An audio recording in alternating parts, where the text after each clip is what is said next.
Hi everyone. तो आज हम लोग डिस्कस करने वाले क्लास 9 के chapter number 3 that is atoms and molecules में पार्ट नंबर 4 की, जिसमें हम लोग डिस्कस करने वाले हैं इस चैप्टर का सबसे important question that is Dalton atomic theory.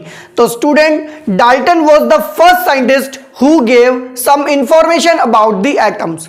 Clear बात है। तो डाल्टन एटॉमिक थ्योरी कंप्लीटली हम लोग यहां पर 6 पॉइंट्स में एक्सप्लेन करेंगे, जिसमें हम लोग का फर्स्ट वन पॉइंट होगा बेटा, all the matters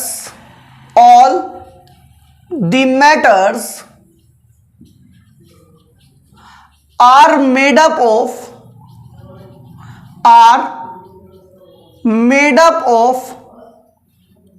very small particles, very small particles known as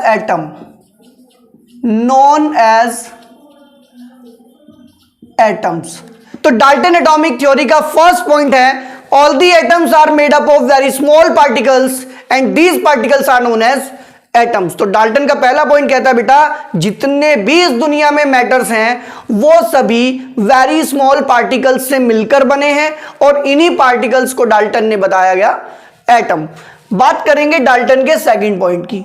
तो डाल्टन अपने सेकंड पॉइंट में कहते हैं atoms are indivisible particle, atoms are indivisible particles,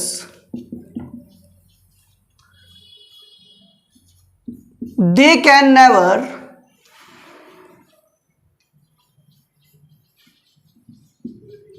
further divide।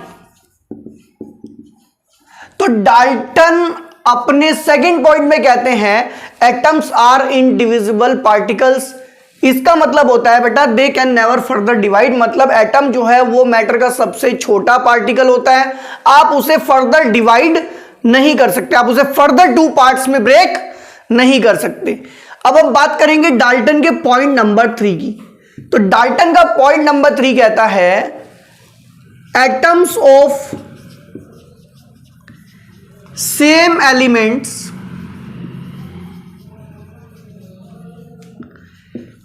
have same mass, same size and same chemical properties, same chemical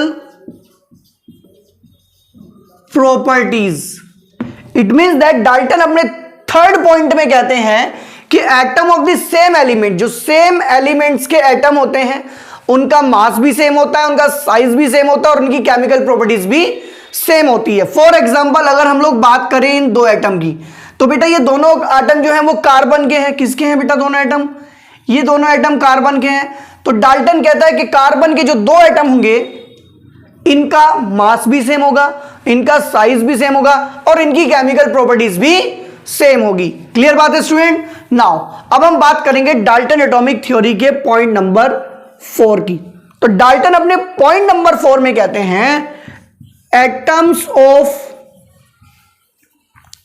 different elements have different mass,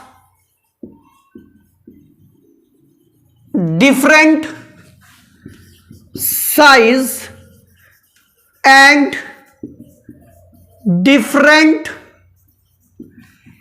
chemical properties।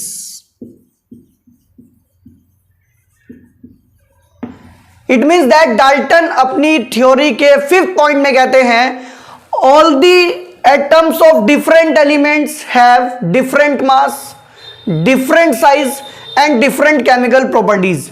For example अगर हम hydrogen and oxygen की बात करें बेटा, तो ये दोनों के दोनों क्या है? डिफरेंट एलिमेंट से हैं।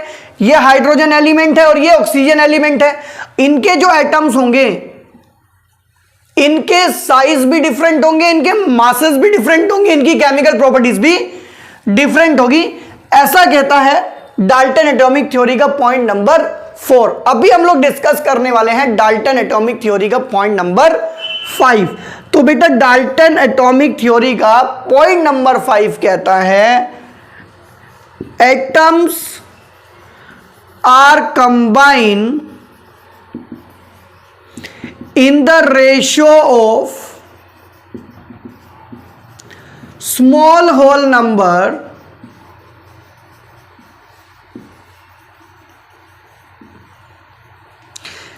to form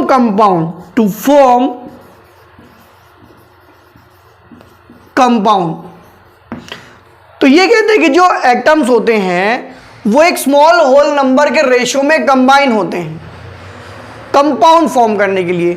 देखो बेटा आप लोगों ने CO2 सुना होगा लेकिन कभी C2O4 नहीं सुना होगा। पता है क्यों? क्योंकि यहां पर रेशियो 1:2 है, एक कार्बन 2 ऑक्सीजन है। लेकिन यहां पर देखो बेटा यहां पर क्या है कि 2:4 बन रहा है। ये कह रहे स्मॉल होल नंबर मतलब कटिंग करके 1:2। तो यहां पर जो एटम्स कंबाइन होंगे वो स्मॉल होल नंबर्स के रेशियो में होंगी। क्लियर बात है? तो स्टूडेंट ये था हम लोगों का point number 5। Now come to the point number 6 and this one will be the last point of Dalton atomic theory. तो बात करते हैं हम लोग लास्ट पॉइंट की। तो लास्ट पॉइंट कहता है बेटा द रिलेटिव नंबर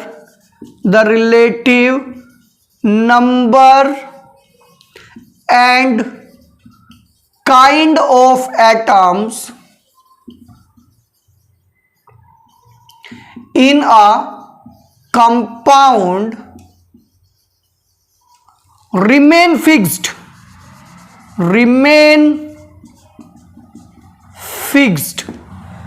तो डाल्टन एटॉमिक थ्योरी का जो लास्ट पॉइंट है वो कहता है the relative number and kind of atom in a compound remain fixed. It means that अगर हम लोग H2O की बात करें तो यहां पर नंबर ऑफ एटम भी फिक्स होते हैं वाटर मॉलिक्यूल के लिए, और वो ये है कि बेटा 2 हाइड्रोजन और 1 ऑक्सीजन, टोटल मिलाकर 3 एटम्स होने चाहिए। And next one kind of atom मतलब आपको वाटर बनाने के लिए हाइड्रोजन एंड ऑक्सीजन के एटम्स ही चाहिए। तो यहां पर kind of atom and number of atoms क्या रहते हैं बेटा? फिक्स रहते हैं। क्लियर बात है? तो स्टूडेंट ये थी डाल्टन एटॉमिक थ्योरी जो हम लोगों ने 6 पॉइंट में कंप्लीट की है। तो स्टूडेंट आई होप कि डाल्टन एटॉमिक थ्योरी आप लोगों को समझ में आ गई होगी। अगर आप लोगों को हमारी वीडियो अच्छी लगी तो इसे लाइक करें, शेयर करें, और अगर आप लोग हमारे चैनल पर न्यू हैं तो जल्दी से चैनल को सब्सक्राइब कर दीजिए, जिससे जैसे ही हम नेक्स्ट पार्ट अपलोड करें वीडियो का नोटिफिकेशन आप तक सबसे पहले पहुंचे। तो स्टूडेंट मिलते हैं नेक्स्ट वीडियो में, तब तक के लिए बाय बाय।